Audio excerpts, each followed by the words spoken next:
bioelementos, a las biomoléculas y las transformaciones que ellas van a sufrir. ¿Recuerdan? La condición de vida. ¿Qué es lo que yo voy a considerar? Lo que está vivo o lo que no está vivo, lo que está muerto, que alguna vez tuvo vida. El metabolismo celular. Para que yo considere que algo esté vivo, debe de tener metabolismo. Y la bioquímica estudia eso. Esas son las transformaciones, las reacciones químicas. Entonces la bioquímica estudia todas esas catálisis, esas reacciones químicas, esa transformación, además los procesos de digestión, de fotosíntesis, inmunidad, solo para citar algunas de ellas. Todo lo que hace posible la vida. ¿Sí? Metabolismo. Todas las reacciones químicas que ocurren dentro de una célula, sean ellas de degradación o sean ellas de síntesis, sean ellas para obtener energía o sean ellas que gastan energía. Todo lo que se transforma dentro de una célula recibe el nombre de metabolismo celular. Y la bioquímica estudia eso. Y sin eso no hay vida. Por eso dice allí, es la ciencia que estudia la mismísima base de la vida. El investigador es incapaz de percibir a través de sus sentidos los sucesos que tienen lugar en el interior de un ser vivo. El investigador son ustedes, nuestros futuros médicos. ¿Qué dice el perfil del egreso de ustedes de la Universidad Privada del Este, Presidente Franco? ¿Cómo dice el perfil del egreso? ¿Qué van a hacer ustedes? Médicos investigadores. Así dice. Así dice en el perfil de ustedes. La bioquímica es una herramienta muy importante para ese médico, para ese investigador, ¿sí? Por eso ustedes estudian bioquímica. La bioquímica va a venir con su tecnología, va a venir con sus instrumentos de medición, de precisión, de exactitud, que son uno de los pilares de la bioquímica. La precisión y la exactitud, ¿sí? Y nosotros para poder llegar a un diagnóstico, ¿verdad? Preciso, certero, exacto, para poder implementar un tratamiento así de correcto también, necesitamos instrumentos. O nosotros tenemos un ojo biónico y yo acá le miro a Gabriel y le digo, ay Gabriel, vos tenés artrosis acá en tu rodilla. No soy capaz de hacer eso, ¿verdad? ¿Sabes qué, Gabriel? Vos tenés deficiencia de vitamina D. O tu perfil lipídico está alterado solo de mirarlo. Para eso está la bioquímica. Para eso está el laboratorio clínico, que es una de las bases de la bioquímica. Poder medir, dosar con precisión y exactitud. Ustedes deben de conocer las metodologías de mediciones. Cuando pidan un perfil hormonal, un perfil endocrino, y ese perfil endocrino dice metodología, y dice allí, método ELISA, sepan que eso ya no sirve más, ya hace 10 años que no se usa el método ELISA. Pero acá existe todavía laboratorios sacando perfil tiroideo por el método de ELISA, no me sirve más eso. El método es la quimioluminiscencia. Entonces tienen que saber eso. Bien, y todo eso les va a enseñar la cátedra de bioquímica. Entonces dice, el desarrollo de la bioquímica está íntimamente relacionado con los avances tecnológicos. Y es tan interesante, tan importante eso, porque la bioquímica se une con otra rama de la biología, ¿verdad? Y surge una rama nueva. La bioquímica se une con la genética y a partir de ahí surgió una rama nueva. ¿Cómo se llamaba esa rama? Biotecnología. La biotecnología. donde podemos manipular el material genético de los organismos vivos a nuestro favor y ellos son verdaderos reactores, bioreactores. Producen cosas para nosotros. ¿Cómo qué? Factores de la coagulación, hormonas como la insulina, ¿sí? El ácido hialurónico. Entonces la bioquímica constituye un pilar fundamental de la biotecnología. Y ustedes tienen que saber aprovechar, usar esa herramienta tecnológica a su favor. Hay que sacarle el jugo al laboratorio clínico, al laboratorio de investigación, a la bioquímica. ¿Sí?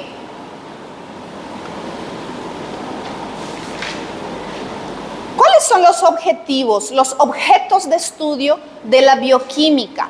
La composición química de los seres vivos, ¿verdad?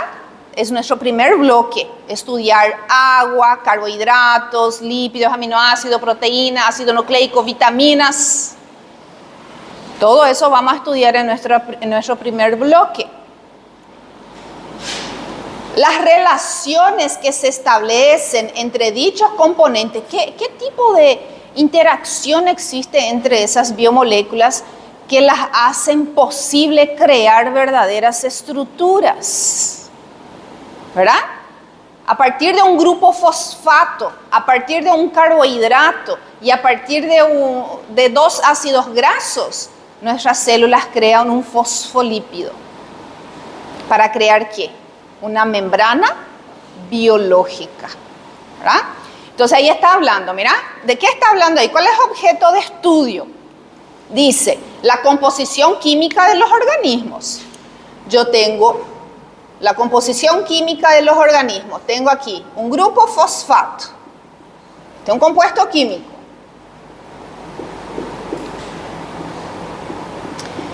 Tengo un carbohidrato, un gliceraldehído.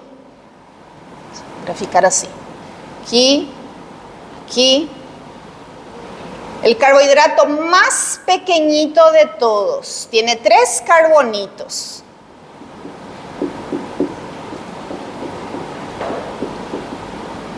Este es nuestro gliceraldehído. Y tengo un ácido graso.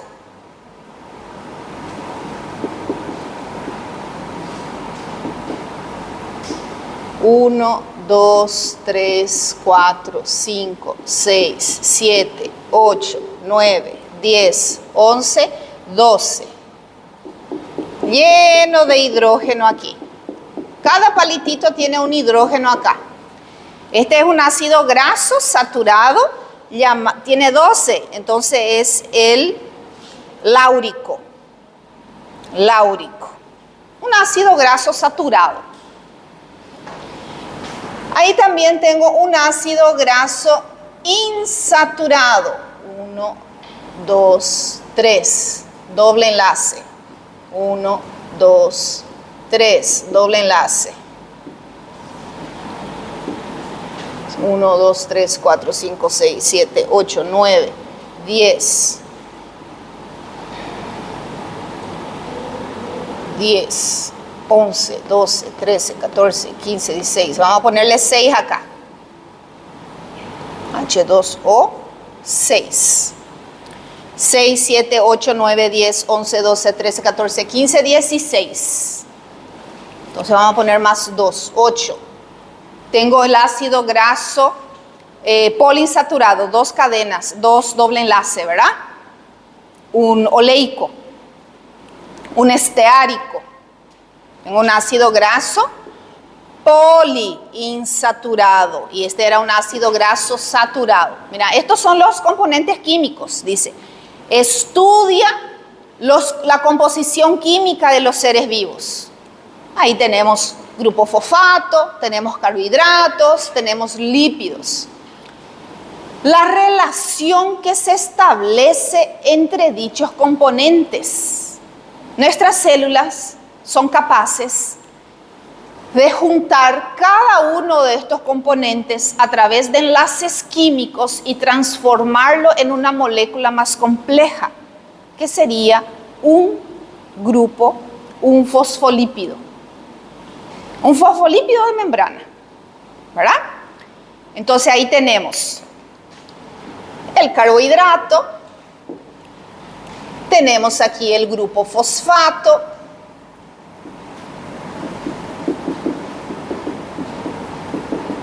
tenemos aquí el ácido graso saturado, ¿sí? Aquí, vamos a poner que es nuestro ácido graso saturado, y acá tenemos nuestro ácido graso insaturado. Mirad, ¿qué construimos ahí? Construimos nuestro fosfolípido de membrana. Aquel componente químico básico de todas las membranas biológicas, el ácido fosfatídico. Imagínate lo que hacen nuestras células. Crea enlaces entre los compuestos para crear una estructura más compleja a partir de moléculas sencillas, de moléculas pequeñitas de bajo peso molecular. Estos son grupos funcionales, ¿verdad? ¿Cómo se llama este grupo funcional? Alcohol, una hidroxila muy reactiva, pierde hidrógeno con mucha facilidad y este oxígeno muy electronegativo atrae elementos químicos para formar enlaces químicos nuevos. Mira su hidroxila. Y este grupo, ¿cómo se llama este grupo funcional? El carboxilo. Mira, también tiene hidroxila, también pierde, también se queda electronegativo, formando enlaces nuevos. Entonces, cada uno de ellos están formados por grupos funcionales muy reactivos que son capaces de formar los enlaces químicos. ¿Cómo se llamaban los enlaces químicos? El más común de todo es el enlace covalente, pero ¿y los demás? ¿Cuáles eran los otros tipos de enlace? El enlace iónico, el enlace metálico, después había las fuerzas de Van der Waals, después había el puente de hidrógeno, después hay el puente de disulfuro. Todas esas interacciones van a estar presentes para formar las estructuras de nuestras células. Y a ese nivel estudia bioquímica. ¿Sí? Sus transformaciones, y ahí entra el metabolismo. Todas las transformaciones químicas, ¿verdad? Yo ya le conté a ustedes que en ese fosfolípido de membrana, aquí debe estar un ácido graso poliinsaturado, el ácido araquidónico, un omega 6. Ese fosfolípido de membrana es reservorio de un omega 6, es reservorio de los omega 3. Ácidos grasos que nuestro cuerpo no puede producir. Tenemos que comer y ahí va a estar guardado en la membrana de las células. Esos ácidos grasos se van a transformar en hormonas, llamados eicosanoides, prostaglandina, prostaciclinas, leucotrienos y tromboxanos. Todo eso se va a fabricar dentro de la célula sacando un ácido graso poliinsaturado. Es la manera con que las células saben comunicarse entre sí a través de esas moléculas. ¿Sí? Estas hidroxilas, ¿verdad? Son muy reactivas y aquí se pegan otras sustancias químicas como una colina. Entonces voy a tener la fosfatidilcolina, una serina, fosfatidilserina, una etanolamina, fosfatidiletanolamina. Todo eso está en las membranas biológicas y cada compuesto de eso tiene una función. Fosfatidilinositol es un fosfolípido de membrana. Él es reservorio de una estructura química llamada inositol.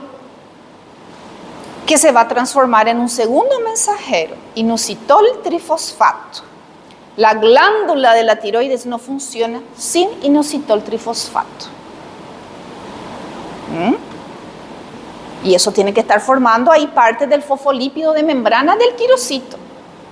Pero si vos no comiste el inositol presente en tus alimentos, no va a estar ahí. Si vos no comiste el omega 3, ¿verdad?, presente en tus alimentos, no va a estar ahí, porque esos son compuestos que nuestro cuerpo no puede fabricar. Es la materia prima que vos le tenés que dar a través del metabolismo celular, a través del proceso de digestión y absorción. Ya hablamos de eso. ¿Cuáles eran los alimentos ricos en omega 3?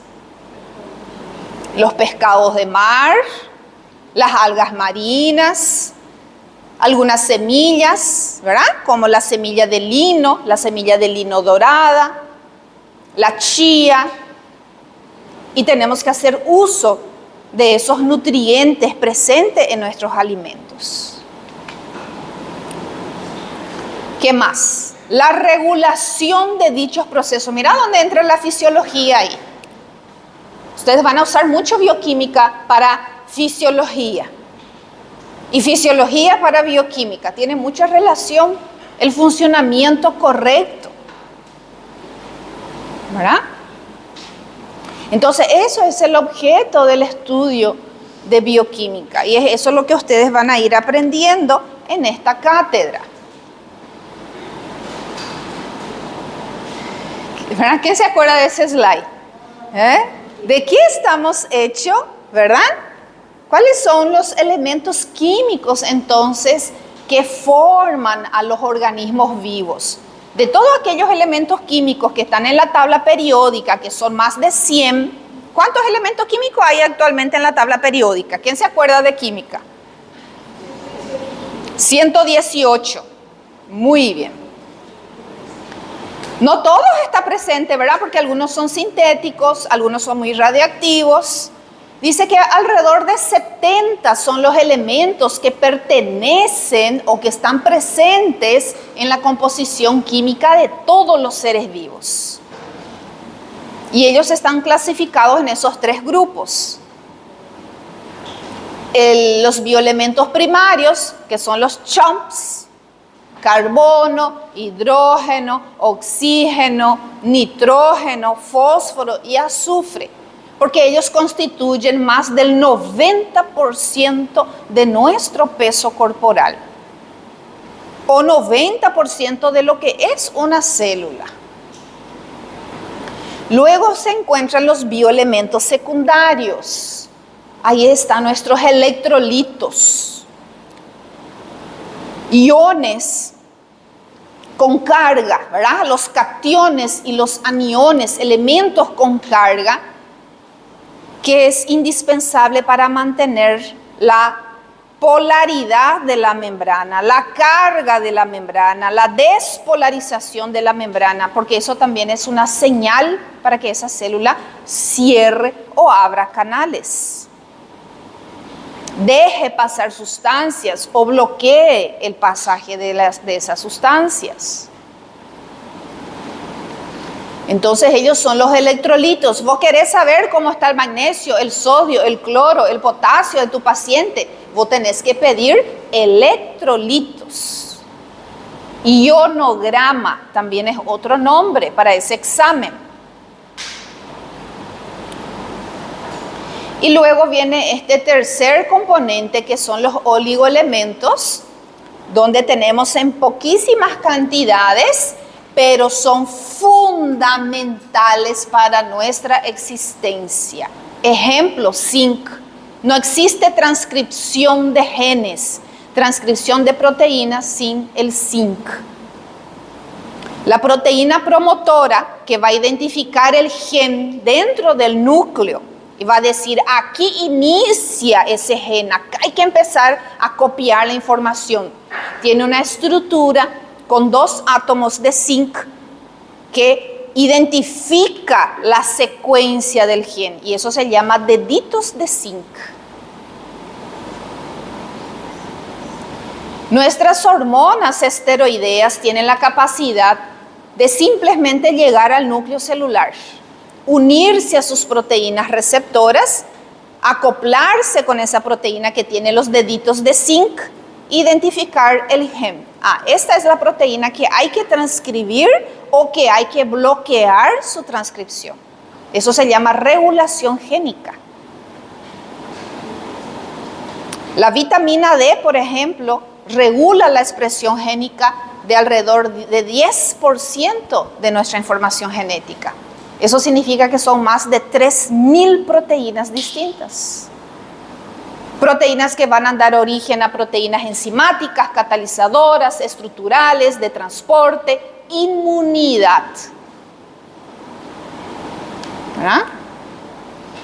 Entonces es importante saber eso, es importante por qué tu paciente que tiene deficiencia de zinc, ¿por qué tiene la inmunidad baja? ¿Verdad? ¿Qué son los anticuerpos? ¿Cuál es la naturaleza química de los anticuerpos? Proteínas. Esa proteína, su información está en el núcleo. Hay que sacar la información y transcribir esa proteína. Esto es necesario.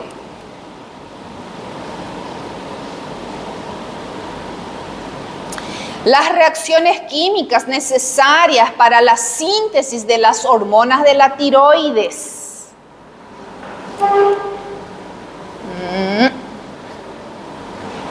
Selenio es el cofactor muy importante de varias enzimas necesarias para la síntesis de la T3 y de la T4, hormonas de la tiroides.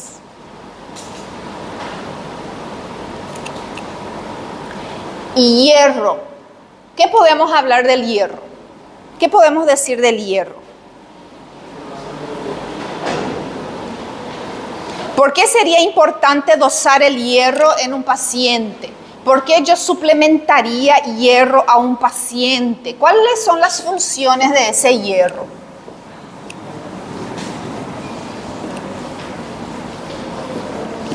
Piensen un poquito.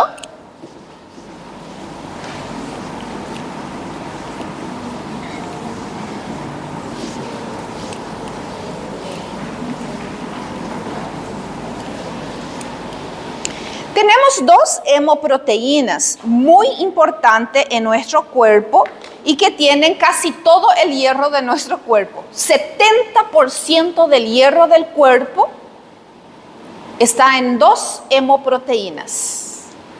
Una está dentro del glóbulo rojo y la otra está dentro del músculo. ¿Verdad? Hemoglobina.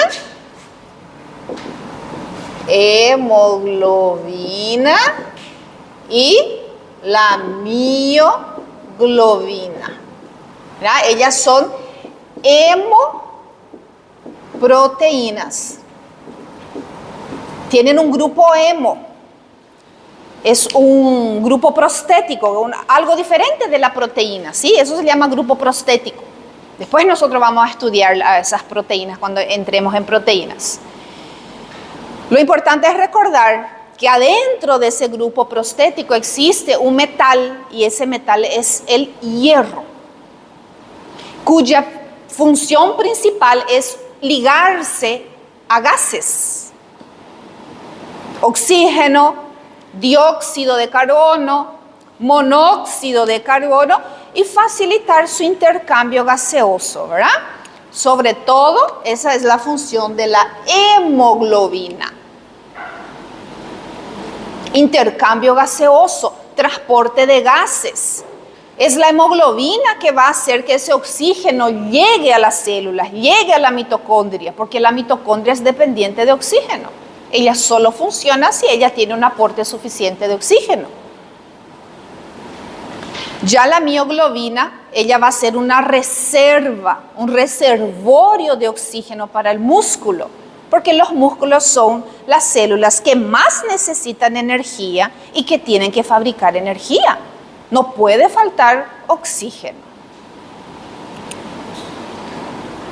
Entonces, en estas hemoproteínas existe solamente allí el hierro en estado ferroso. Después, en todas las demás proteínas de nuestro cuerpo, o el hierro como cofactor de enzimas está en su otro estado de oxidación, que es el hierro más 3 y es el hierro férrico.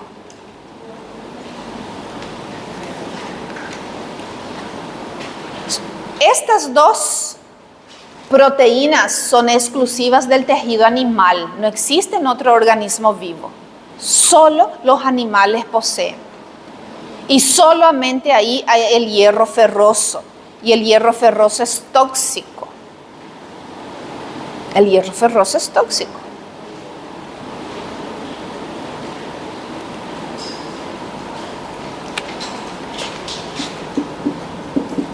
Por eso él debe estar unido a proteínas, estas llamadas hemoproteínas. Tenemos otras hemoproteínas en la cadena transportadora de electrones. Allí tenemos también grandes cantidades de hierro, que ellos van a estar, ¿verdad?, atrapando y moviendo los electrones para crear un flujo energético que una proteína sabe usar y convertir ese flujo energético en energía. La bomba ATP sintasa. La mitocondria tiene muchísimo hierro. ¿Sí? Entonces imaginen la importancia, ¿verdad?, de este oligoelemento. ¿Qué dice ahí? Están presentes en cantidades pequeñísimas. El hombre tiene 4 gramos de hierro en su cuerpo, la mujer 3 a 3,5 gramos. Imagínate lo que eso es, ¿verdad? 4 gramos de hierro. No parece nada, pero necesario para que ese oxígeno llegue a los tejidos, necesario para la síntesis de ATP, necesario como cofactor de varias enzimas en nuestro metabolismo celular. Y si nuestro cuerpo no tiene energía, ¿cómo estamos? Cansados, abatidos, pálidos, con sueño, la memoria, ¿verdad? No tenemos agudez cerebral. Entonces, para saber sobre el hierro, hay unos estudios bioquímicos que se llama cinética de hierro. No es que vos vas a salir suplementando nomás también el hierro en tu paciente, le vas a ir dando hierro a tu paciente, porque a veces no es deficiencia de hierro, es otra cosa. Y el hierro es tóxico, no podemos tener una sobrecarga de hierro en el cuerpo. Nada puede estar demasiado ni poco. La palabra clave es equilibrio, ¿verdad? Entonces, para saber, conocer el estado de hierro de tu paciente, se pide cinética de hierro y son 5 análisis de laboratorio para saber el metabolismo del hierro y saber si tu paciente tiene sobrecarga, exceso de hierro o falta de hierro, que es una de las deficiencias nutricionales más frecuentes en el mundo entero.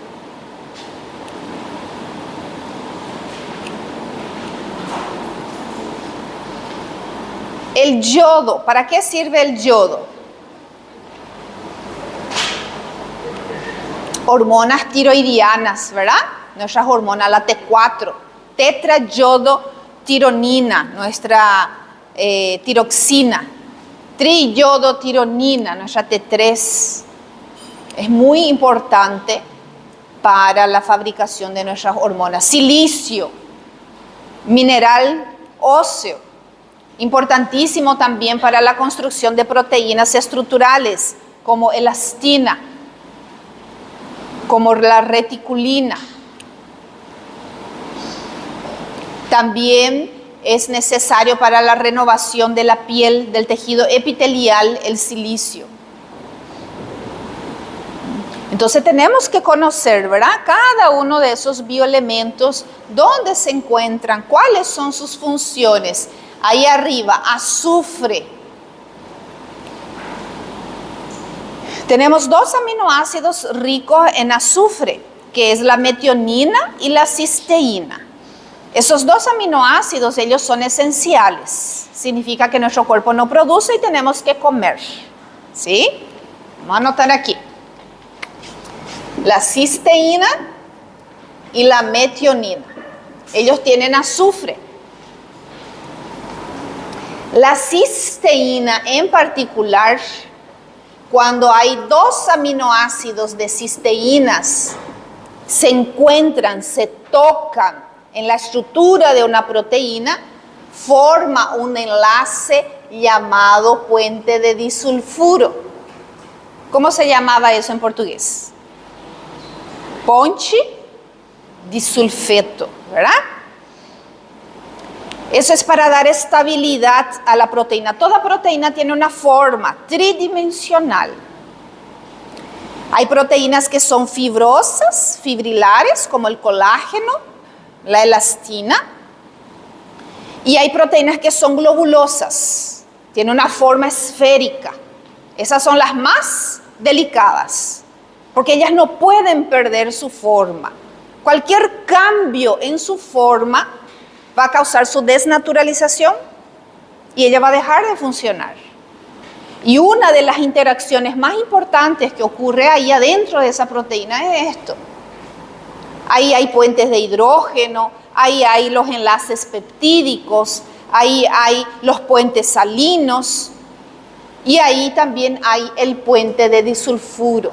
Son enlaces fuertes que mantienen la estructura tridimensional globular de nuestras proteínas. Cuando existen metales pesados en el cuerpo del paciente, se debilita estas fuerzas. Aluminio, plomo, mercurio, ¿sí?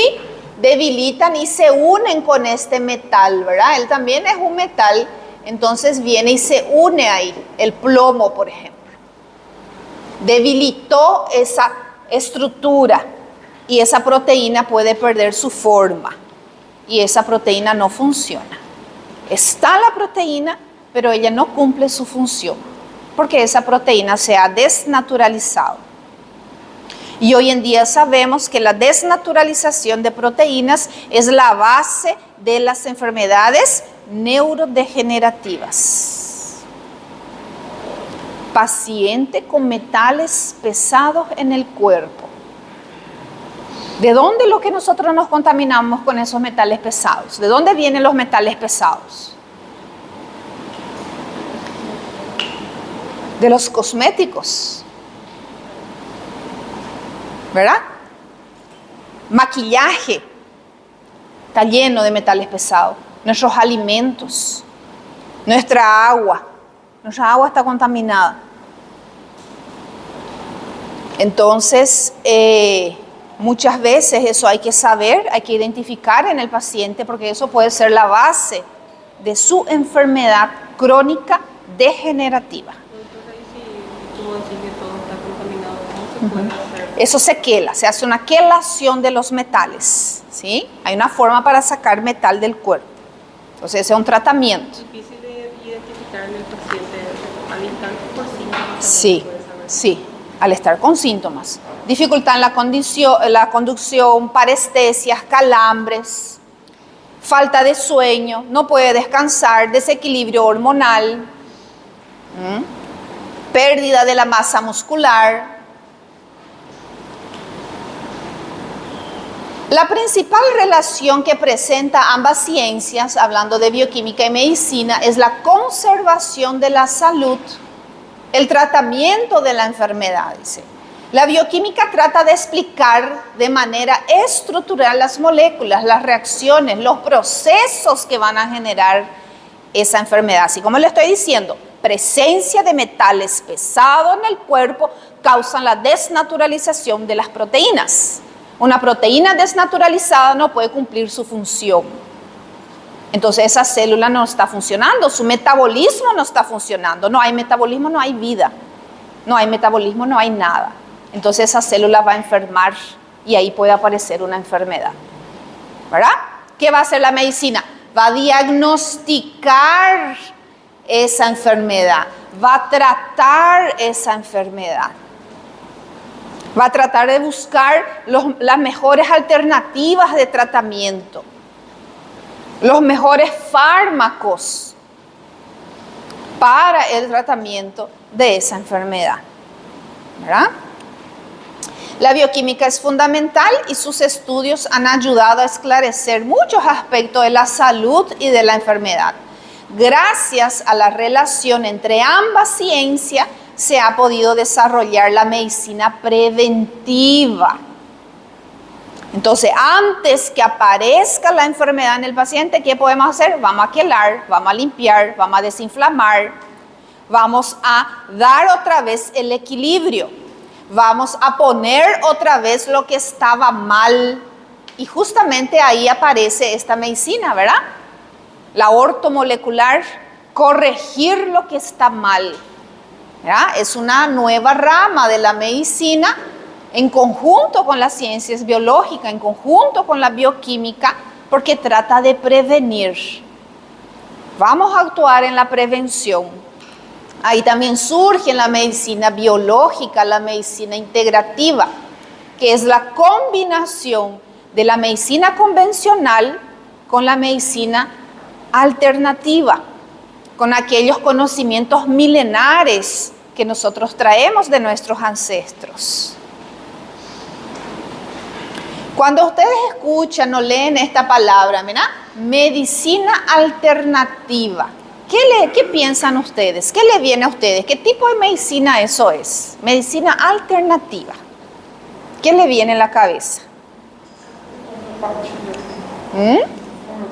Homeopatía. ¿Qué entendés por homeopatía? Muchos no entienden acá qué es homeopatía. Homeopatia a homeopatia é usada de forma preventiva para certos tipos de sintomas de doenças, né? É uma que usa muito erva, usa coisas da natureza mesmo. Eso, natural, ¿verdad? Al decir medicina alternativa parece que pensamos algo más natural, ¿verdad? Vamos a rescatar otra vez los conocimientos de las hierbas naturales. Recuerden que los fármacos son los principios activos de lo natural. La mayoría de los fármacos, sus principios activos están en las plantas, en las raíces, en las cortezas. Y nosotros somos muy ricos en eso, ¿verdad? La medicina china, la medicina oriental, ¿verdad? De repente, ¿qué pensás? Acupuntura, digitopuntura, reflexoterapia, aromaterapias, la medicina holística, ¿verdad? ¿Qué trata la medicina holística? Cuerpo, mente y espíritu. Porque esos tres no se pueden separar. Porque muchas veces las enfermedades que tienen nuestros pacientes están aquí, están en lo que él cree. Muchas veces nuestros pacientes, ellos son dependientes químicos, dependientes farmacológicos, ¿verdad? Ay, le duele algo, ya toma un ibuprofeno. Tiene que tomar la aspirina. Tiene que tomar tal cosa. Estornudó, ya tomó ya una aspirina C. Sí, tenemos muchos pacientes que vienen de esta medicina convencional que ellos son dependientes farmacológicos. Ni que decir aquellos que dependen de fármacos para poder dormir, ¿verdad? Entonces los fármacos son buenos, ¿no es cierto? Son buenos porque sirven para tratar cuando usados de forma correcta. Para el dolor, por ejemplo, ¿verdad? Nadie quiere estar con dolor. Un antiinflamatorio, un antibiótico, ¿verdad? Bien usado, excelente. Muy bien, eso es la medicina convencional y unido a la medicina alternativa, a la medicina holística, que trata el cuerpo como un todo integral, porque nosotros no estamos fragmentados, nuestro cerebro no está aparte, nuestro corazón no está aparte, todo trabaja en conjunto. No puedo lotear un cuerpo. Ah, ¿te duele la cabeza? Andate al neurólogo. Ah, puede ser gastritis, andaste al gastro. Por eso esta medicina es mucho más difícil y compleja, porque vos tenés que saber todo, manejar todo, un cuerpo completo. ¿verdad? Tenés que saber de hormonas, sistema endocrino, sistema nervioso, sistema muscular, sistema renal, todo. ¿Qué nos dice ahí?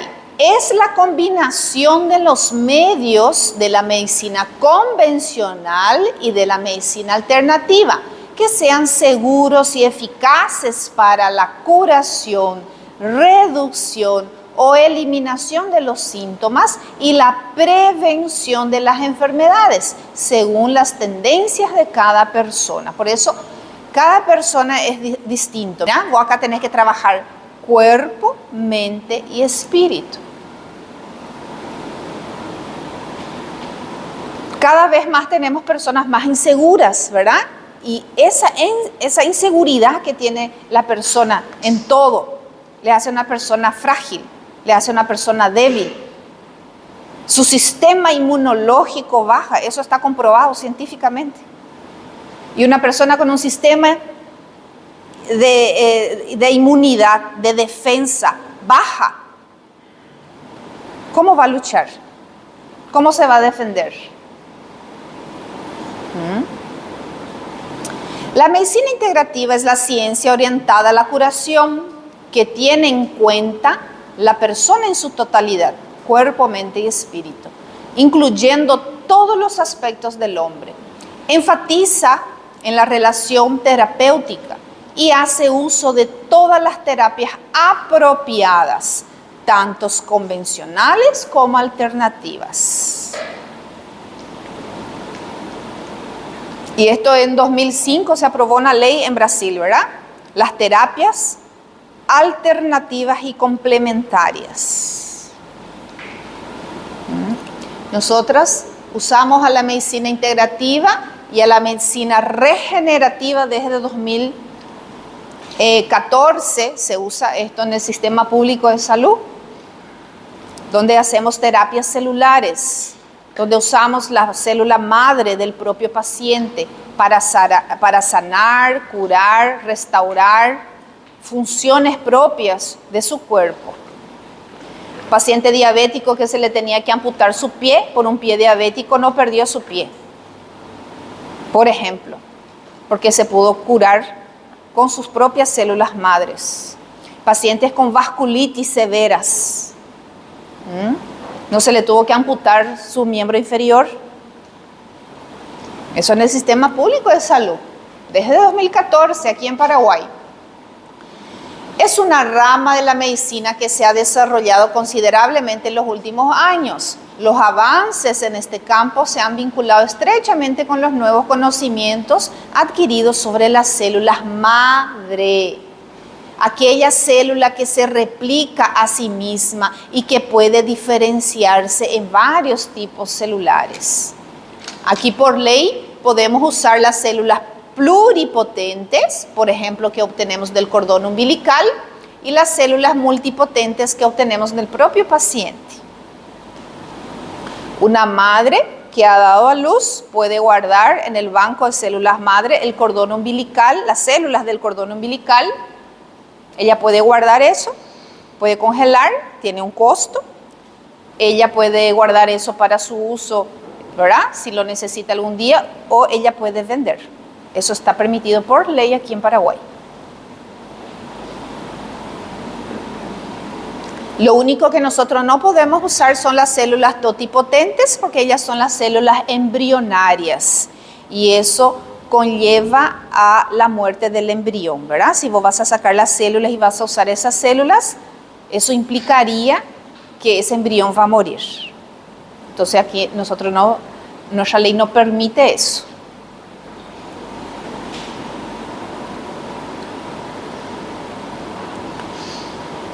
Es un campo con un rápido avance que abre nuevas y excitantes oportunidades con la aplicación de metodologías y tecnologías completamente revolucionarias.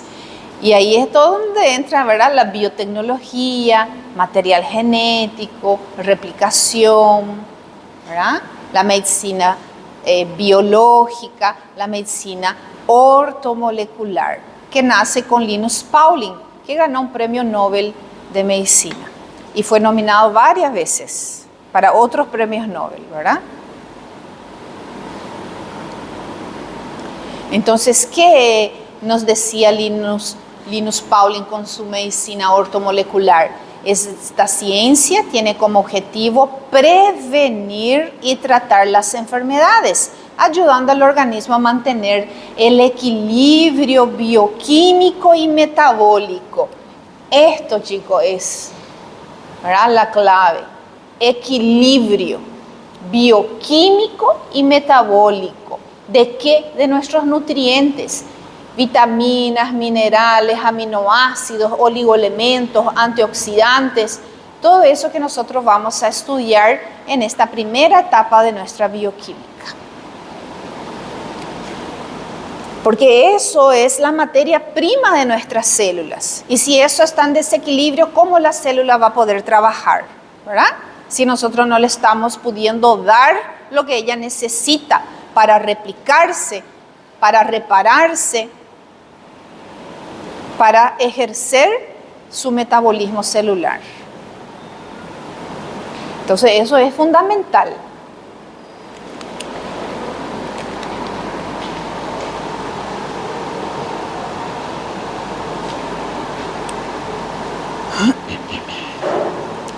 Vamos a ir repasando estos contenidos que ya estábamos viendo en la clase pasada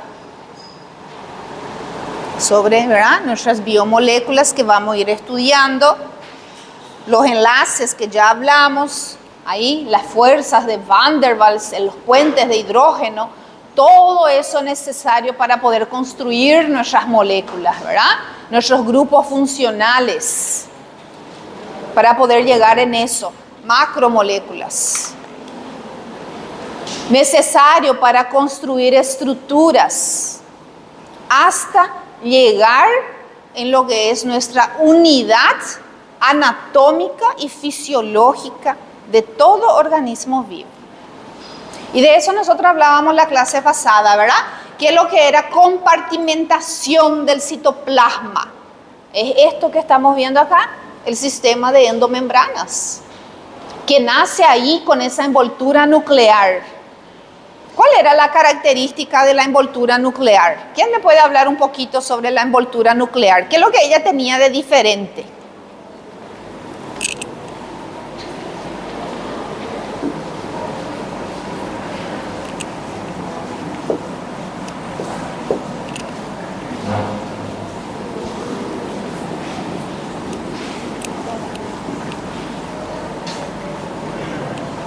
Los poros, ¿verdad? Los poros nucleares. Justamente los poros que van a permitir la salida de esta información genética que está aquí. Esa célula va a recibir sus señales, va a recibir las hormonas. Las vitaminas liposolubles van a llegar ahí. Vitamina A, vitamina D y vitamina K van a estimular la transcripción de genes. Entonces no es solo vitaminas, no es vitamina nomás. Son las vitaminas que llegan aquí e interactúan con nuestro ADN, con nuestra información genética. Y son ellas las que van a estimular la transcripción de esa proteína o van a regular su transcripción. Son vitaminas. Vitaminas liposolubles, A, D y K.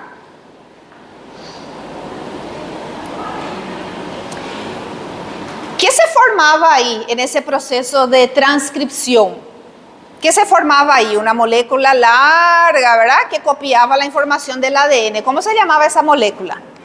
ARN mensajero, ¿verdad? Entonces sale ahí por los poros. ¿Y qué es lo que encuentra inmediatamente después ahí pegadito a la membrana nuclear?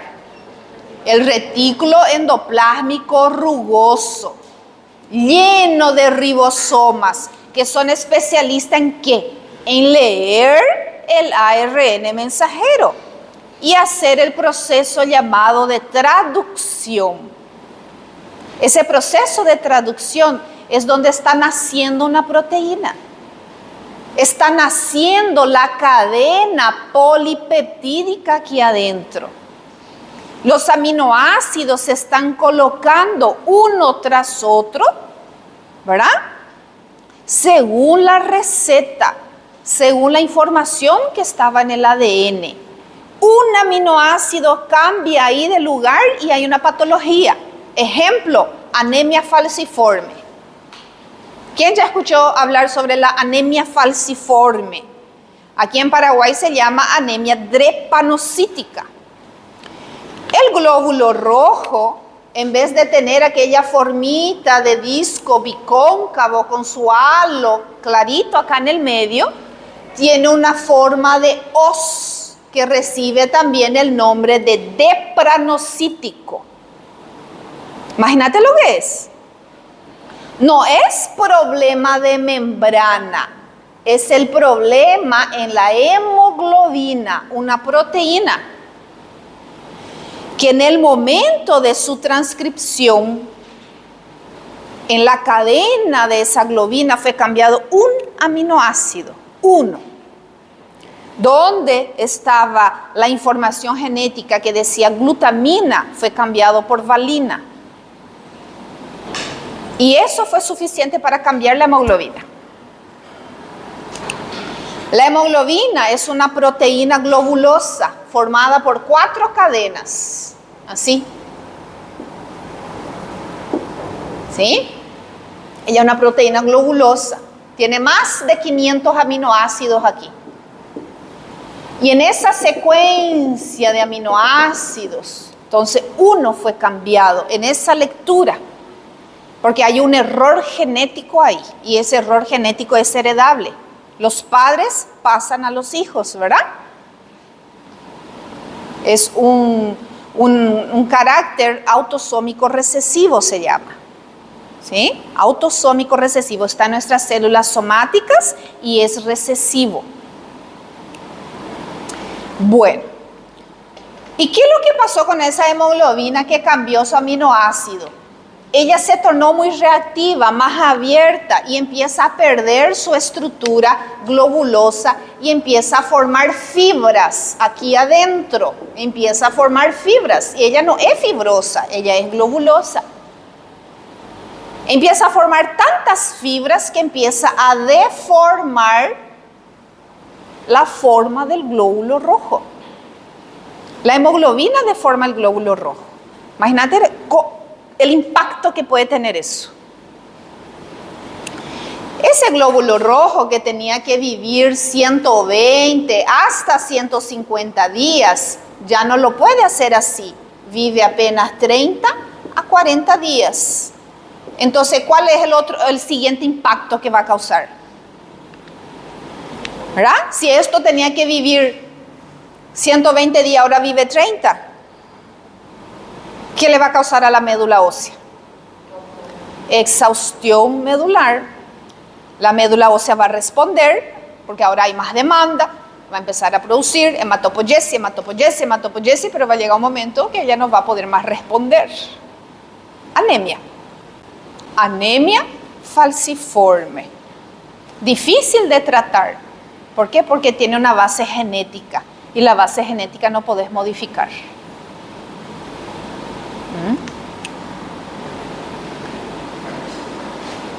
Y eso es nivel molecular, ¿verdad? Una moleculita cambió. Una.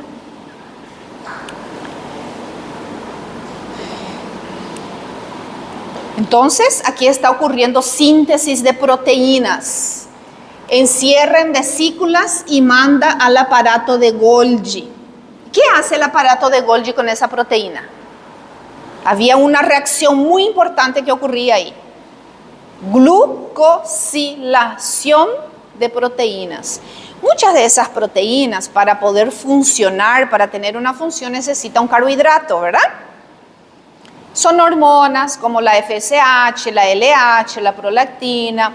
Nuestros anticuerpos, las inmunoglobulinas, tienen carbohidrato. Proteínas de la coagulación, como el fibrinógeno, tiene carbohidrato. Entonces, ese es uno de los papeles del aparato de Golgi. modificar la proteína, darle forma, darle funcionalidad, poner lo que le falta. Eso va a ocurrir ahí. Ahí yo había dicho que esa hemoglobina era una hemoproteína, hay que poner un grupo hemo. Ahí en el retículo endoplásmico no ocurre eso, en el aparato de Golgi ocurre eso, ¿sí? Poner lo que la proteína necesita para tener funcionalidad. Esa es la función del aparato de Golgi. Entonces esas proteínas van a ser hormonas, esas proteínas van a ser enzimas, van a ser proteínas transportadoras, van a ser traslocasas de membrana. Todas las funciones que ustedes puedan imaginar va a tener una proteína para cumplir esa función. Y eso se está creando o terminando de empaquetar, ¿verdad? En el aparato de Golgi. ¿Cómo era la definición ahí del aparato de Golgi? Su función: empaquetamiento de proteínas. ¿Y el retículo endoplásmico liso qué hace? ¿Qué hace ese retículo endoplásmico liso? Producción de lípidos, ¿verdad? Producción de lípidos como el colesterol, producción de fosfolípidos de membrana, cerebrócidos, gangliósidos, reservorio de calcio. Cumplía bastante función también. Entonces ahí vemos algunas estructuritas, ¿verdad? Todo eso son moléculas químicas que se unieron para formar estructuras complejas y formar estructuras de nuestras células. De este hablamos también la clase pasada, nuestra mitocondria. Esa es una foto real por una micrografía electrónica de transmisión de una mitocondria. Miren un poco lo que son sus crestas. ¿Cuántas partes tenía la mitocondria?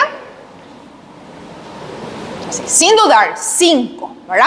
5 partes tiene la mitocondria: membrana externa, membrana interna, espacio intermembranoso, matriz mitocondrial y las crestas. Cada partecita con una función especial. Membrana externa, permeable, deja pasar sustancia, deja pasar cosas ahí. Tiene lanzaderas, tiene poros. ¿Sí? Tiene proteínas que van a lanzar sustancias del citoplasma a la matriz. Tiene translocasas. Tienen proteínas intercambiadoras. El espacio intermembranoso es un lugar de preparación de esas sustancias. Hay muchas reacciones químicas ahí. Hay preparación para que culmine en la matriz. Matriz es donde está ocurriendo el ciclo de Krebs, es donde está ocurriendo la descarboxilación oxidativa del piruvato, es donde está ocurriendo la beta oxidación, o sea, nuestras vías metabólicas oxidativas.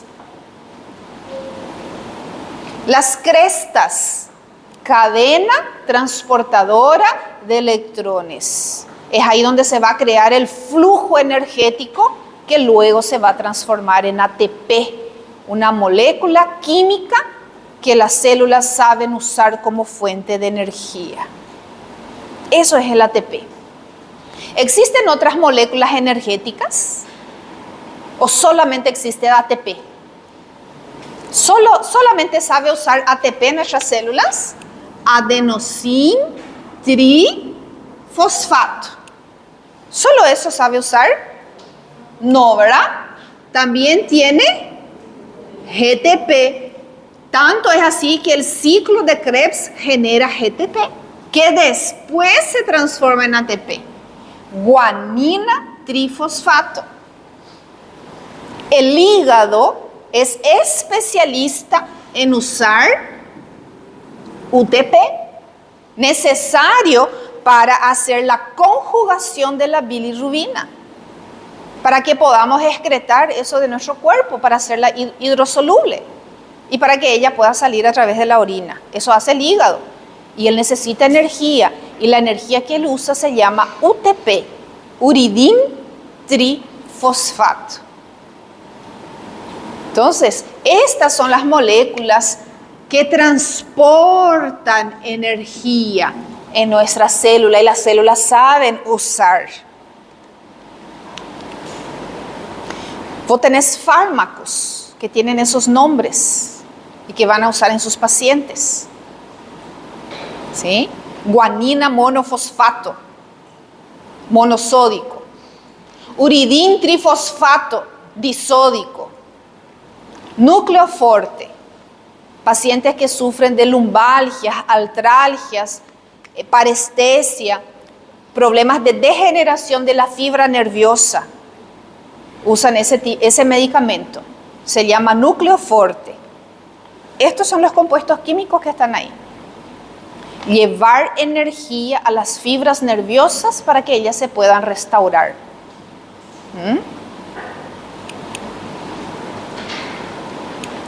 Muy bien. ¿Qué más? ¿Solo energía? ¿Para construcción de energía sirve la mitocondria o sirve para algo más? ¿Qué hacía más la mitocondria?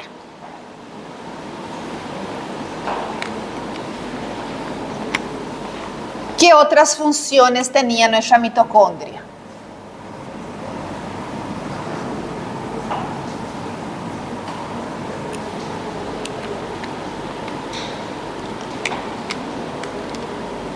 Entonces hablamos producción de energía, ¿verdad? Hablamos metabolismo, la respiración celular hablamos, ¿verdad? ¿Qué otra cosa más? Ella produce hormonas, hormonas esteroidales, ¿sí? La síntesis de colesterol inicia aquí y termina en el reticulo endoplásmico liso. Y ese colesterol es utilizado por las mitocondrias para fabricar las hormonas esteroideas, que hoy en día se ha encontrado 60 metabolitos activos. Ya no son más 5, 6 ni 10 como se creía. Son más de 60 que cumplen algún tipo de función en nuestras células. Eso hace nuestra mitocondria. ¿Sí? La testosterona, ¿verdad? Los mineralcorticoides como la aldosterona, cortisol, cortisona, corticosterona. Porque aquí se produce la hormona madre de todos ellos, la pregnenolona. Y a partir de ella se va a fabricar todito eso. Estrona, estriol, estradiol, dihidrotestosterona, epiandrosterona. Imagínate la importancia de esa organela. Y ella no funciona si ella tiene deficiencia de oxígeno, si no le llega bien el oxígeno, ¿verdad? Y para oxigenar nuestro cuerpo, ¿qué necesitamos? Movernos, ejercicio, actividad física. Tenemos que aprender a respirar para empezar, ¿verdad? Profundo, sujetar algunos segundos y soltar. Oxigenar el cuerpo. Para eso necesitamos el hierro. Ese hierro tiene que llevar a las mitocondrias. ¿Qué otra función podemos citar?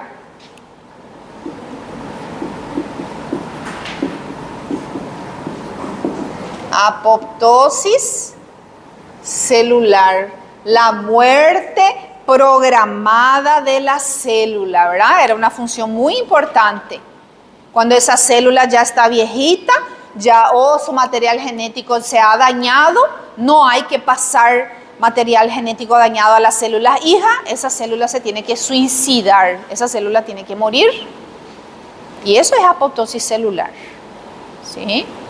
Ella se va a sacrificar para poder salvar las demás, ¿sí? Y esa señalización empieza en la mitocondria celular. Autofagia también recibe el nombre, ¿verdad? Autofagia. Autofagia.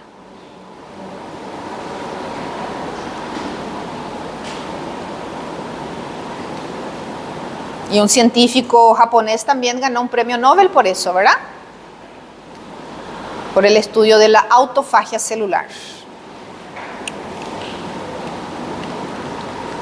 ¿Qué más tenemos aquí? Miren la mitocondria y sus partes. Hay que saber identificar, saber qué está ocurriendo ahí, qué es lo que hay en la cresta, qué es lo que hay en la matriz. Esta organela está fabricando 200 a 500 ml de agua en nuestro cuerpo todos los días. Ella produce agua. Nosotros podemos llegar en un día de metabolismo normal a producir medio litro de agua en nuestro cuerpo y esa agua se produce allí, en las mitocondrias. 40 kilos de ATP producen nuestras mitocondrias todos los días para nosotros. ¿Y eso qué está mostrando ahí?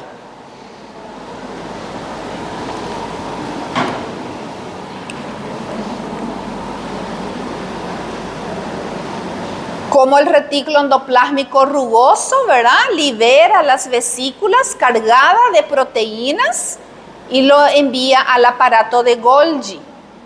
Sacos aplanados lamelares, que recibe esas proteínas, las modifica, las ensambla.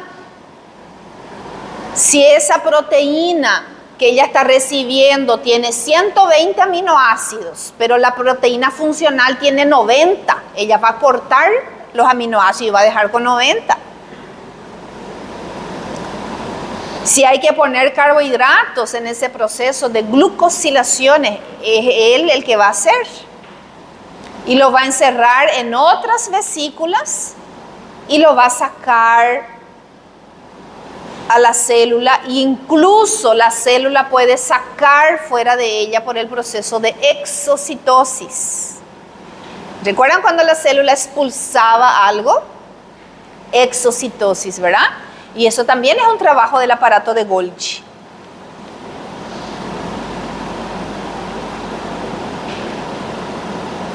Ahí nuestro sistema de endomembranas, citoesqueleto muy importante, material genético, ¿verdad? Entonces todo eso está constituido de moléculas, de átomos, de bioelementos. Y es ahí donde ocurre el metabolismo celular, es ahí donde ocurren las transformaciones. Y hoy en día nosotros tenemos la capacidad, la tecnología para saber si la mitocondria del paciente está funcionando bien. Si no hay anticuerpos que están atacando las proteínas de esa mitocondria o del aparato de Golgi o de la envoltura nuclear. Nosotros tenemos exámenes hoy, ¿sí?, que detectan esas anomalías y que son la causa de muchas enfermedades degenerativas. La mitocondria tiene un fosfolípido muy especial que se llama cardiolipina. Y vos tenés un examen llamado anticuerpo anticardiolipina, porque la destrucción de esa organela, de esa mitocondria, puede estar mediada por ataques, ¿verdad? Destrucción mediada por anticuerpos, y vos podés medir eso en una muestra de sangre de tu paciente. ¿Sí? Anticuerpos antifosfolípidos de membrana, anticuerpos anticitoesqueleto. Todo eso se puede medir en una muestra biológica del paciente para estudiar a las enfermedades.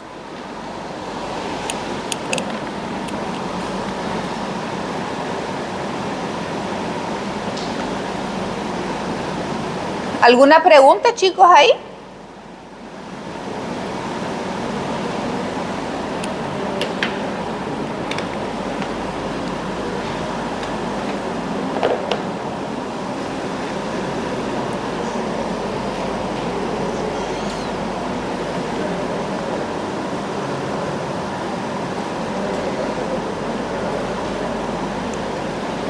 Vamos a hacer entonces una pausita, ¿sí? Volvemos en 15 minutitos.